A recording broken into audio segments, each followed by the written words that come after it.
In today's video, I am going to teach you how to calculate time difference in Excel between two times. This is a simple and useful Excel task that helps you measure the amount of time between a start time and an end time.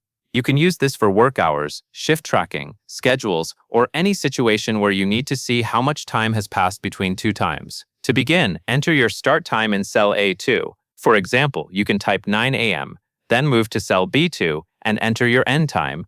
For example, you can type 5:30 p.m. It is important that both entries are recognized by Excel as time values, not plain text. In most cases, if you type the time in a standard format with AM or PM, Excel will detect it correctly. Once your start and end times are in place, click on cell C2. This is where you will calculate the difference between the two times.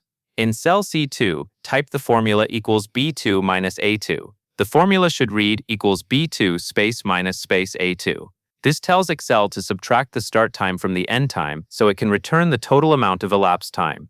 After typing the formula, press Enter. Excel will instantly calculate the time difference for you.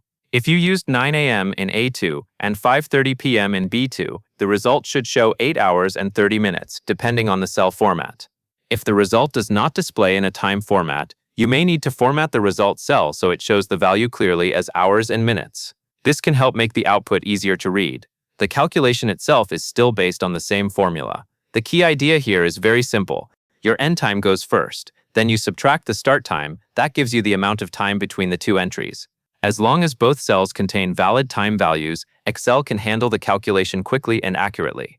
This method is great because it is fast, clean, and easy to reuse. If you have more rows of start and end times, you can apply the same formula pattern to calculate each time difference in the sheet. That covers everything you need to know.